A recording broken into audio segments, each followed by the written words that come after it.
En 1969, Jean-Pierre Melville a 52 ans. Entre deux polars dont il s'est fait une spécialité en revisitant les stéréotypes du cinéma américain, Melville s'attaque aux films de résistance. Lino Ventura, Paul Meurice, Jean-Pierre Cassel, Simone Signoret sont parmi les combattants de cette armée des ombres qu'il adapte du récit de Joseph Kessel. Film de résistance, film personnel, l'armée des ombres est la réussite d'un cinéaste aussi mystérieux que singulier. Un jour, j'ai reçu un coup de fil de Melville et j'étais assez surpris parce que c'était pas un homme que je connaissais bien. Et puis, c'était un homme d'une autre génération, c'était un monsieur. Donc il m'a donné rendez-vous à la sortie d'une gare d'un petit village qui s'appelait Tigui. Et sur la place, les places traditionnelles devant la gare, il y avait au milieu de la place une Camaro blanche. Et moi, je suis arrivé sur le seuil de la gare. À ce moment-là, la portière s'est ouverte et sorti un monsieur avec un Stetson blanc et des lunettes noires. Et moi, j'en revenais pas, quoi. Je veux dire, c'était vraiment drôle. Si Jean-Pierre, par exemple, c'est toujours affublé de cet incroyable couvre-chef de chapeau de cow-boy, c'était évidemment une référence à l'Amérique, au Texas, c'était une manière de se distinguer des autres, mais c'était aussi pour planquer et dissimuler sa calvitie. Il faut savoir que Melville détestait son physique. Il détestait ses yeux. Il n'aimait pas son regard. Et puis quand on le voyait chez lui, qui vous recevait avec une veste en laine et puis pas de lunettes, alors il avait ses gros cernes comme ça, peut-être à la droupie, quoi. Il avait quelque chose de bon, de généreux, enfin d'un homme affable comme ça, qui n'était pas du tout l'image qu'il voulait avoir. De toute façon, c'est pas difficile. Il arrive dans la cabine du studio, il a son Stetson, ses lunettes noires et son trench coat ou bien une cape. S'il les enlève, tout va bien. Mais s'il les remet, tout va mal. De temps en temps, il était insupportable, Jean-Pierre. Et de temps en temps, il voulait quelque chose tout de suite et qu'on lui disait « mais on ne peut pas le faire maintenant ». Et il disait « oui, mais bon, moi je veux maintenant ». Moi, il a stoppé ma carrière d'assistant parce que quand j'ai été assistant, il m'a terrorisé. J'ai été terrorisé. Et encore, j'étais pas la tête de Turc. Il était très procédurier et une tendance fâcheuse à la méchanceté. Alors ça aussi, ça faisait moi j'étais très méfiant. Tout Melville est un climat à la fois d'un charme extraordinaire. C'est un conteur qui pouvait vous tenir insomniaque, qui vous baladait à Paris dans sa voiture américaine jusqu'à 4h, 5h du matin, parce qu'il ne pouvait pas dormir. Et vous étiez suspendu à ses lèvres. C'était un homme qui craignait la lumière du jour, qui vivait comme ça dans la nuit. C'est toujours un homme, pour moi, que j'associe à la nuit, Melville. La carrière de Jean-Pierre Melville démarre en 1947. À 30 ans, il tourne son premier long métrage, Le silence de la mer, avec des moyens réduits au minimum et des acteurs inconnus. De film en film, Melville s'impose donc en marge du cinéma français traditionnel, ce qui ne l'empêche pas d'acquérir ses propres studios à l'instar de Chaplin et de recueillir l'admiration des futurs cinéastes de la nouvelle vague. Il était toujours entouré quand même de gens comme Godard, qui venaient au studio. Et il aimait bien être considéré comme un peu avant-gardiste. Il avait ses propres studios, il faisait... et donc, il était quand même assez fier de sa situation. Avoir son plateau, avoir sa salle de montage, signifie bien sûr être son propre maître, signifie être très endetté, signifie véritablement vivre avec un élastique. Flo me l'a souvent raconté, son épouse, à quel point il y a eu des années très très difficiles, des années maigres. Il y a toujours eu, autour de Jean-Pierre Melville, il y a toujours eu une zone de mystère.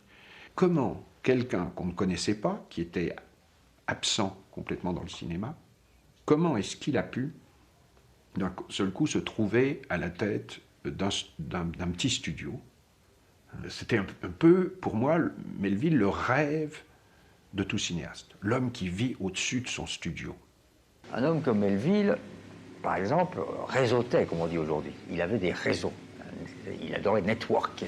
comme on dit de nos jours, c'est-à-dire que c'était un téléphonomaniaque pour savoir ce qui se faisait, ce qui se disait, qui était où la veille et qu'est-ce qui allait paraître le lendemain. C'était un homme qui savait provoquer chez les autres un intérêt et très très vite une envie d'échange, un lien, car il y avait des réseaux dans le monde de la police, au ministère de l'Intérieur, dans le monde des anciens combattants, dans le monde des anciens des renseignements, des anciens des services secrets, des relations très fortes, dont une partie reposait sur ces années de guerre. À quelle organisation appartenez-vous? Je ne vois pas de quoi vous voulez parler. Vous savez ce que vous risquez. Être fusillé sous un faux nom et que jamais personne ne sache ce que vous êtes devenu.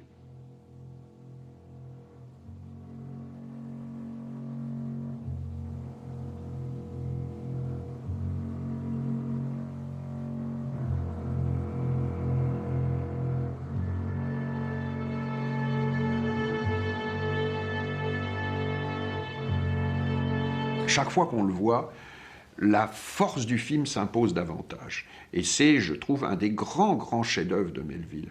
Je pense qu'il remet des ombres dans le regard que Jean-Pierre portait sur ses propres films, est un de ses films préférés, sans aucun doute.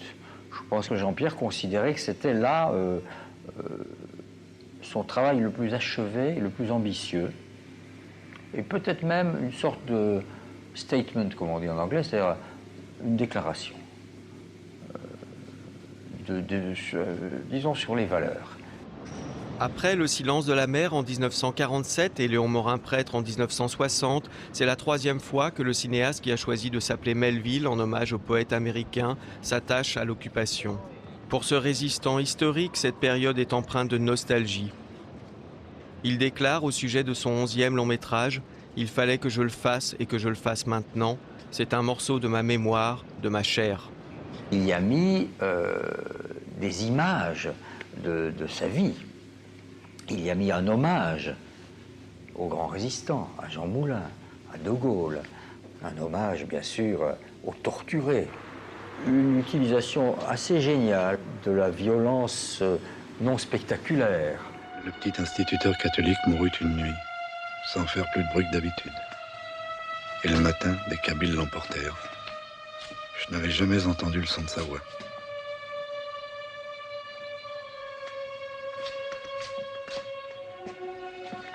J'ai vu aucune image avant le premier montage. Il m'a demandé de travailler sur des thèmes en me disant juste le minimum du minimum du scénario. Il m'a dit, bon, c'est un film sur la résistance, c'est pas un film de guerre, c'est un film un peu intimiste, donc je voudrais que vous me fassiez un thème grave, un peu épuré, sans fioriture, voilà. Et c'est tout. Je ne suis pas triste. L'armel est bien mieux comme ça.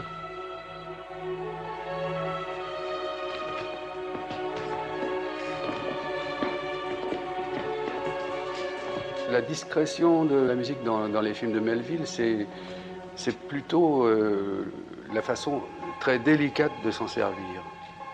Et c'est aussi la façon des musiciens, des compositeurs qui ont travaillé pour lui, de n'être pratiquement jamais emphatique, de ne pas être romantique de toute façon. Curieusement, on pourrait presque dire que c'est une musique froide, même si elle ne l'est pas.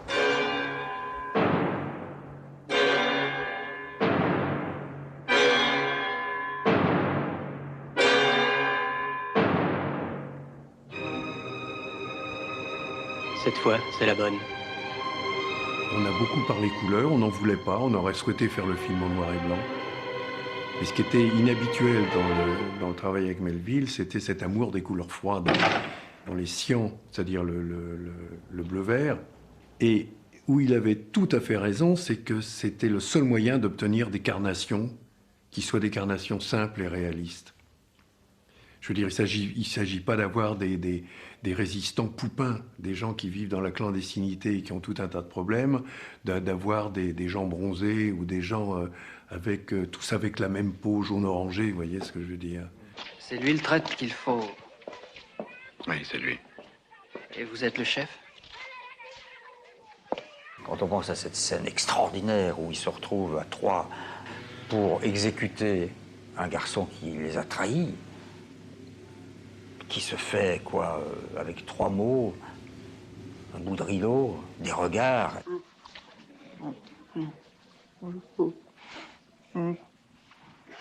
Avec ce personnage, il a tourné longtemps et plusieurs prises, justement avec des réactions différentes, pour essayer après voir quelle était celle qui serait la plus efficace par rapport à la scène, et la plus juste, et la plus terrible, et la plus terrifiante. Il faut l'étrangler. Avec les mains? Non, il y a un torchon dans la cuisine.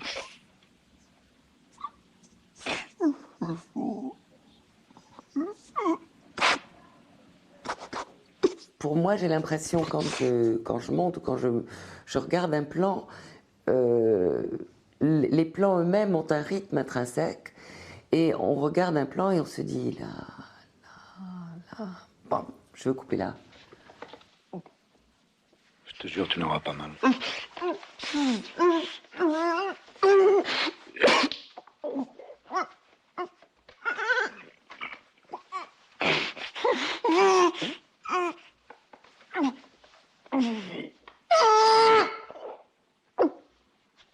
Le film, c'est les forces de quelques personnes très solitaires.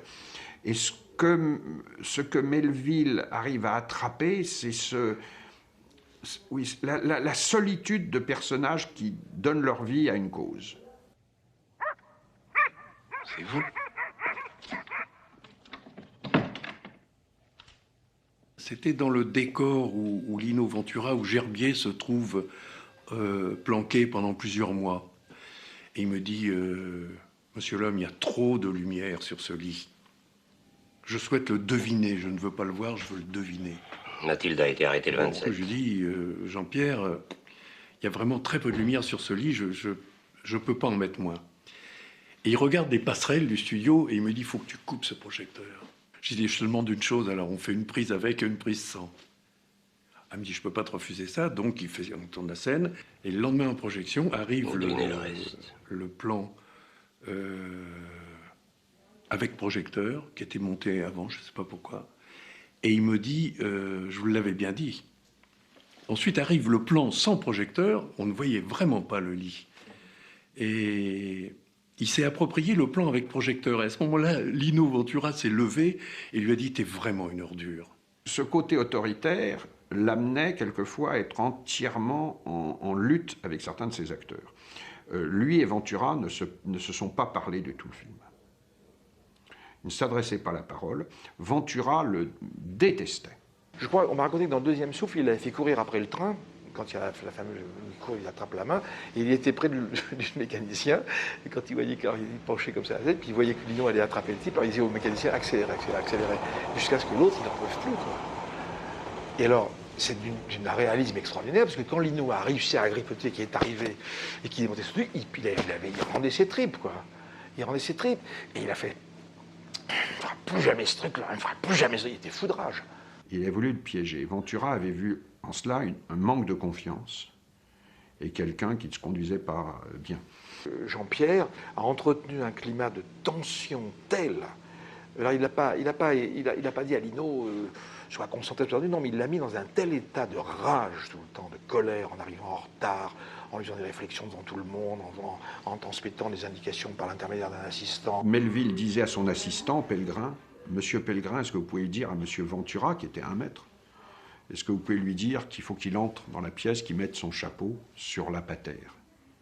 Et le type faisait 1 mètre, disait ce que vous venez d'entendre, et Ventura disait, est-ce que vous pouvez demander à Monsieur Melville si je dois mettre mon chapeau et mon imperméable, ou seulement mon chapeau? Et comme Lino était un homme bien élevé, et qui savait se retirer, etc., alors il gardait, et à ce moment-là, moteur, il y avait un Lino qui était chargé comme un canon, et qui explose l'écran par une espèce d'intensité, de fureur et tout, qui est à la fois celle du personnage et celle de l'acteur. Pas d'histoire, hein? Il faut que dans la meure, vous êtes venus pour ça et vous nous aiderez. Vous avez demandé à faire quelque chose de difficile. Eh bien, vous êtes servi, ne vous plaignez pas. Et s'il se trompait, c'était Monsieur Lino Ventura, vraiment. Hein, vous voyez, devant toute l'équipe. Moi, j'ai assisté à une journée comme ça. Je me suis dit, mais comment est-ce qu'on peut diriger? Comment est-ce qu'on peut diriger un film comme ça, dans ce climat? Mais quelle horreur! Mais moi, je me souviens d'un Lino impérial. Lino Ventura impérial. Mais il en bavait, hein, il en bavait. Le résultat est formidable. Ventura est magnifique dans le film. Et la mise en scène de Melville est magnifique. Il sentait les gens, à quoi ils fonctionnent. Il a eu un moment où il était très désagréable avec moi, parce qu'il me cherchait, il voulait savoir comment je réagissais. J'ai eu une réaction un jour très directe et très simple. Je lui ai dit, mais Jean-Pierre, ça va être comme ça tout le temps, on va rigoler. Alors il m'a regardé, il est parti, et à partir de ce moment-là, il a été adorable avec moi, et il m'a séduit autrement. Il n'aimait rien tant que se fâcher avec ceux qu'il aimait, pour pouvoir ensuite rambiner, comme il disait, parce qu'il adorait cet argot, qui aujourd'hui n'a pas forcément cours. Et donc, grande amitié, grande rupture, beaucoup d'inimitié, beaucoup de jalousie, des vindictes, des injustices. Et votre mari? Il est au courant de vos activités? Absolument pas. Ma fille non plus.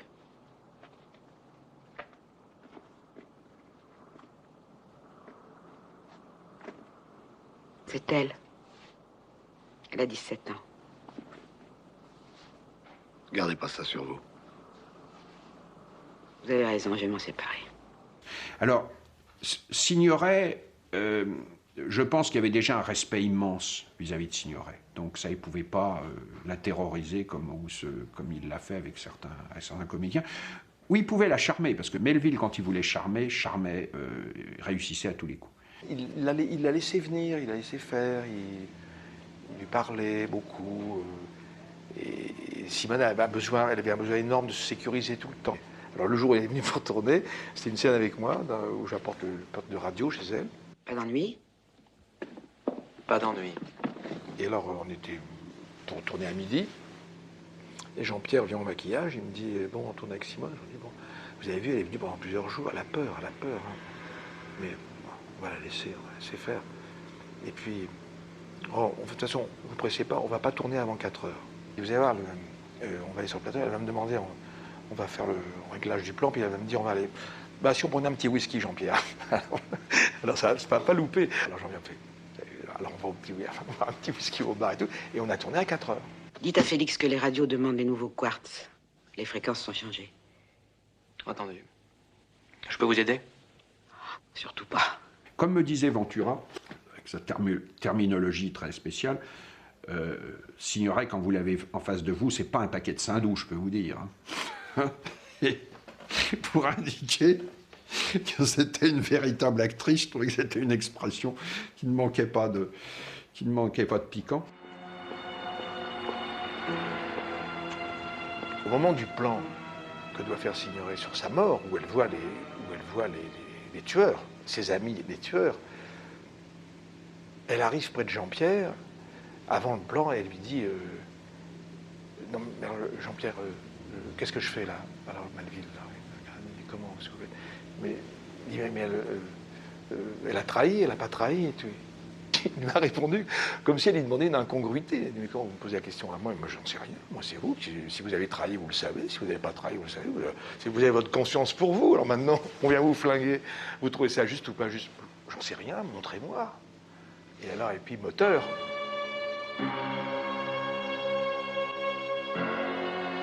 Et Simone fait un truc incroyable parce qu'on ne sait pas.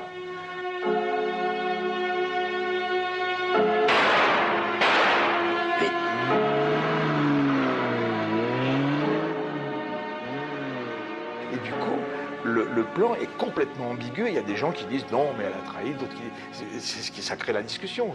La cinéphilie de Melville, elle était très restrictive. Elle était d'ailleurs marquée par une adoration presque exclusive du cinéma américain. Et le coup de l'escalier, je le retrouve dans tous les films de Melville. Dans L'Armée des Ombres, quand vous écoutez la bande sonore, quand Signoret et viennent à Lyon pour essayer de sauver Félix, vous entendez sans arrêt « Schlac, schlac, pom, pom ». Mais ça, c'est un son qui existait dans Le Coup de l'escalier et que Jean-Pierre absolument adorait. Et on a, quelque part, on a fauché dans une copie optique, dont le son était un son optique, pour reproduire ces sons qu'il trouvait absolument extraordinaires. Et on l'entend, je ne sais pas, une dizaine de fois. Alors, le cinéaste qu'il admirait le plus au monde, c'était William Wyler. Et quand on voit L'Armée des Ombres, d'ailleurs, on voit vraiment que Melville, par tous les moyens, cherche à faire du Wyler. Mais qu'il y a quelque chose chez lui qui le rend incapable de refaire Wyler. Et heureusement. Le plan très très long de Fuite, voilà l'exemple même de plan chez Wyler aurait été coupé beaucoup plus tôt. Le fait de distendre le temps donne au film un ton extraordinairement original. Je pense que il stylise presque autant que Bresson dans Un condamné à mort s'est échappé. Semble avoir des relations aménagées, soupçonné de pensée gaulliste. Amaté, libéré sur mon lieu, influence. Chez Melville, on est très vite, je crois que c'est ce qu'il cherchait, dans l'épure tragique. Parce qu'il transformait des héros du milieu français en héros de tragédie grecque. Là, avec l'apport de Kessel et avec le fait que ces gens appartiennent à la résistance, cette épure tragique, elle apparaît, elle est moins sollicitée. Elle arrive plus normalement. Et elle arrive aussi bien avec le personnage de Ventura qu'avec le personnage, évidemment, que joue Simone Signoret, qui est magnifique dans le film. Magnifique.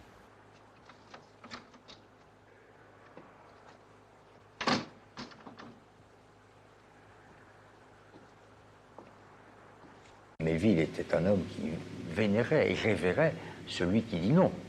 De Gaulle est représenté à l'écran de cinéma en couleur, ce qui n'avait jamais été fait, je crois, jusque-là. On aurait pu le laisser plus longtemps de face, mais bon, heureusement, on le voit vraiment très très vite. C'est très curieux, il y a une espèce à la fois de manque de conviction, à la fois, c'est comme si tout d'un coup, rien ne marchait, le maquillage, la ressemblance, la voix, qu'il s'était dit, bah, puisque j'ai rien, mais à la limite, on la couperait, ce serait mieux.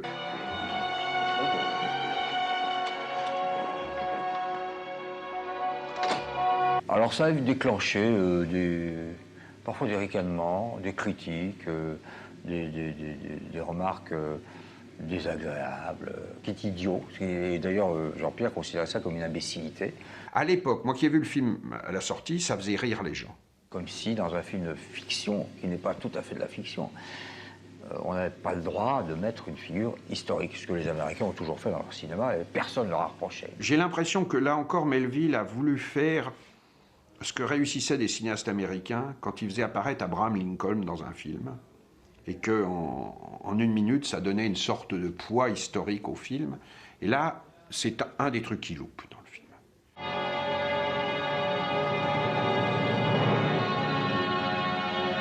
Ce film sort pratiquement au lendemain des événements de 68, c'est-à-dire le refus absolu de la part de toute une génération de celle qui a précédé, du gaullisme, des valeurs, d'une certaine vertu, parce qu'après tout, merde, c'est ça leur maison, c'est l'exaltation de la vertu, la virtus, au sens latin du terme. Comme beaucoup de films à l'époque, où c'était des films résistants, on a l'impression que le mot communiste ne pouvait pas être prononcé. C'était quand même curieux, le mot pacte germano-soviétique n'était jamais prononcé, alors qu'on était à un niveau assez élevé dans la résistance, que ces mots ne soient peut-être pas prononcés chez des gens qui étaient au bas de l'échelle, mais là on est dans des gens qui sont parmi les chefs. Il l'a montré dans l'Armée des Ombres, une révérence et un respect pour les communistes pendant la résistance, pendant l'occupation. Mais enfin, il était anti-stalinien, le pouvoir intellectuel de gauche de l'époque, qui était déjà là. Sur le plan politique et syndical, je m'étais beaucoup dépensé en 68, et il le savait très bien, et ça ne l'a pas empêché de me demander. Mais il voulait que je vire mon caméraman. Il me disait, ce type est le plus mauvais caméraman que j'ai jamais eu. Et moi, je lui disais, ce type est sans doute le meilleur caméraman qu'on ait en France aujourd'hui. Il lui disait qu'il avait non seulement une faiblesse de la manivelle gauche, mais surtout qu'il avait saboté le plan d'arrivée des Allemands là parce que lui, Philippe Brun, était communiste, et que lui, Melville étant gaulliste, Philippe Brun avait saboté ce film par esprit communiste. C'était vraiment un homme de droite, un nanar de droite. Il me disait aussi, je suis anarchiste essuie-glace, un coup à droite, un coup à gauche. L'Armée des Ombres, tel qu'il a été projeté, le défilé allemand est au début. Et Jean-Pierre a passé son temps à me dire oh oui, peut-être c'est bien au début, mais si on le mettait à la fin, si on le... Donc je passais mon temps à le mettre au début, à la fin, au début, à la fin, à tel point que quand vous m'avez dit, je ne me souvenais plus si finalement il était au début ou à la fin. J'ai vu le film à 14h, premier jour, tout de suite, moi. Melville, dès le deuxième ou troisième jour, et c'était une habitude chez lui, faisait des coupes dans les cabines de projection. Le jour de la sortie, Jean-Pierre m'a appelé en me disant « Ma cocotte, finalement, je veux qu'on mette le défilé au début. » Et donc, on a dû aller dans toutes les salles. Il m'a emmené dans les 6 salles d'exclusivité. Et j'ai dû aller couper le plan, le défilé allemand de la fin pour le remettre en tête du film. Donc dans les salles, il y a des spectateurs qui ont vu le défilé à la fin et d'autres qui l'ont vu au début dans la même journée.